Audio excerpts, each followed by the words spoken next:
I know when we spoke a few months ago about, the potential of this, it just seemed to make sense from a financial standpoint for somebody that owns an NBA team to, go ahead and see what they can get for it right now. Is that kind of your read on it? Just like a business decision by Michael Jordan based on what he paid for it and what he's reportedly getting for the Hornets? Yeah, it certainly is a case of someone making an investment and having it pay off at a ridiculous rate. And all of these teams that are being sold here recently are the valuation of these teams is through the roof. So just last year, Forbes had put this number at 1.7 billion as the value of the team. Now ESPN is saying it's going to be closer to 3 billion. I kind of have my doubts that it's going to go all the way to 3 billion, but it wouldn't surprise me if it were 2.6, 2.7 billion dollars. And when you think about it, that's almost 10 times what he paid for the team back in the day when he just started, as a minority investor in 2006 and then came on as a majority investor. There's no other thing he could have invested his money in that would have gotten this kind of return. So I think that it's just clearly a sign of the times. It's the sign of changing ownership in all sports. I think we're at a point in time where the individual owner, sort of the robber baron who comes in as one rich guy who's going to own a team, that is kind of going away. And now we're coming into the world of private equity and venture capital coming in. And when the NBA opened up those floodgates for all leagues a few years ago, that's what we're seeing. And I think this sale is totally a part of that sort of narrative.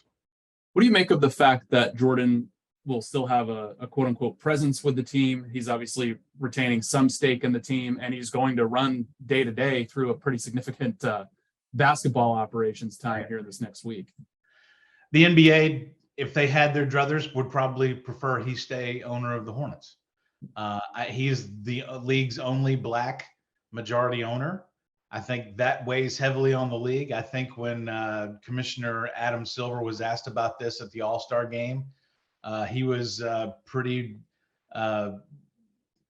serious about the fact that Jordan will remain an alternate governor. I think that's important for the league, and he's going to have a stake in the team, as you said, and still be running the team through at least July, it looks like, in the draft.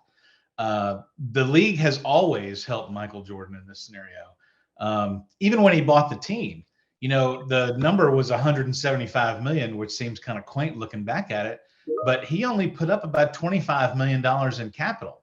The rest of that was debt that he assumed from Bob Johnson. So when you really are thinking about his investment, it was a cash outlay of 25 million that's now going to be $3 billion. So I don't think the league would even allow a transaction like that today, but the league has always been a supporter of Michael Jordan owning a team. So I think that's why he's going to be around. I think the NBA always wants to have Michael Jordan around.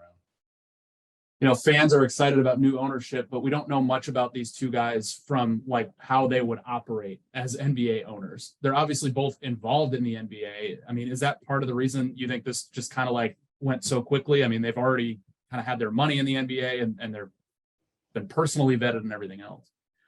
And this is different from most teams when they get sold. There's at least a few bidders. If you look at what's happened with the Washington Commanders right now, it's not like Josh Harris is the only person that's bid on that team. But with the Hornets, these skids were greased back in 2020 when Gabe Plotkin and Rick Schnall came in as minority investors. I think from the time they came in, the plan was always for them to eventually buy the team. So I think this, again, is a different situation than what you have in a lot of sports, and that this transition in ownership is going to be one it's not like the team went to market. I think this was the plan the whole time. And you talk about the owners. I think Gabe Plotkin is a very interesting guy. A lot of your viewers will remember he was with Melvin Capital a few years ago, and there was a controversy with GameStop. So what his firm was doing was shorting that stock, basically betting against GameStop. And what happened is activist investors on Reddit decided to drive that stock price up through just the mechanisms of getting together and saying, hey, we want to drive the stock price up artificially. And Gabe Plotkin's group lost lots of money in that deal. What I find interesting is that he had brought Michael Jordan in as an investor with Melvin.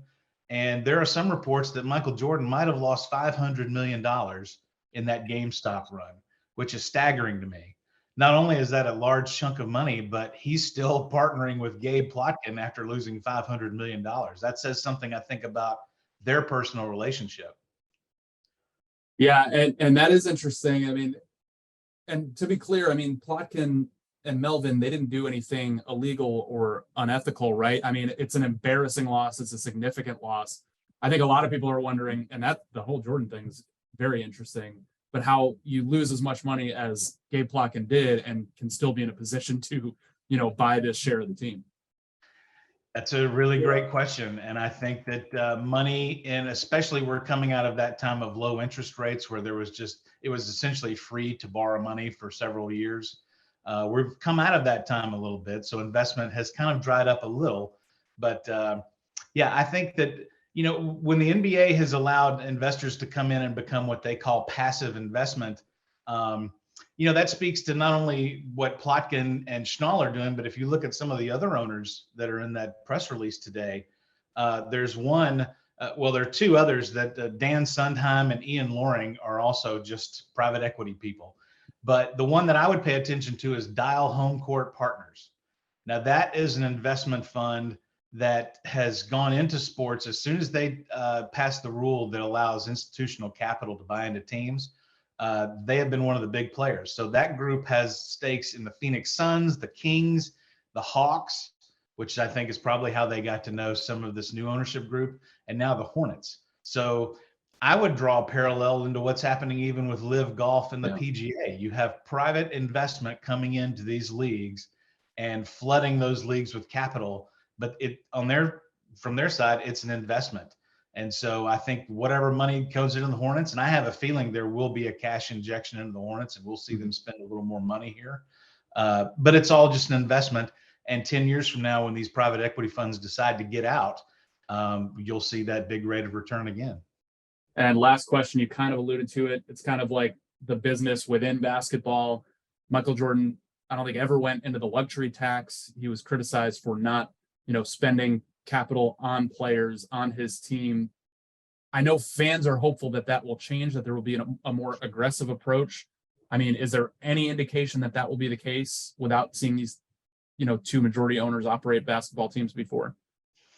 I think the Hornets have some issues that they're going to have to address for sure. I think that the folks I know who work with the Hornets have done a really good job of working with the community. They're a very good civic partner. They've done a lot of good things with that facility and working with the city. They've got the practice facility. I think the off the court things the Hornets have done in Jordan's tenure have actually been pretty good. But, with fans, it's what are you doing on the court? Are you winning? We have an expression at SBJ, there's no promotion like winning. And so no matter what you do on the business side, if you're not winning, you're really not going to get the return you want. And so winning is not just to make people happy and enjoy the game. Winning will actually increase your investment and make your investment pay off at the end. So, I mean, I would look at the Golden State Warriors and where they were 20 years ago and where they are now. Winning has an awful lot to do with the value of that franchise. So, yes, I do think the new owners are going to come in here, and I would hope that they would say, look, we've got the one missing piece to the puzzle is winning. They didn't get that number one pick, which I think was maybe Jordan was holding out hope they would. That might even make the franchise even more valuable. And they still have some work to do on a local TV contract. The whole regional sports network situation is very cloudy right now. So Charlotte has some work to do there. On the flip side, the NBA is about to secure a new naming rights package for the next few years. And that's going to double or maybe even triple the amount of money going into the league.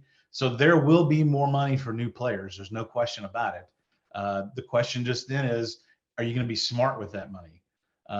Charlotte has had a reputation for being a little bit cheap, but even sometimes when they've spent the money, maybe they haven't spent it in the right places. So, it's not a small market issue in the NBA. I mean, the New York Knicks can't seem to win either. I think it's just a question of how smart are you with money? Can you get the right players and the right coach? Can you pay enough money maybe to get a top coach? That's one of the issues going on in the NBA. But there's no question winning is not just what you want to do from a fan's perspective. It's how you drive value in a franchise.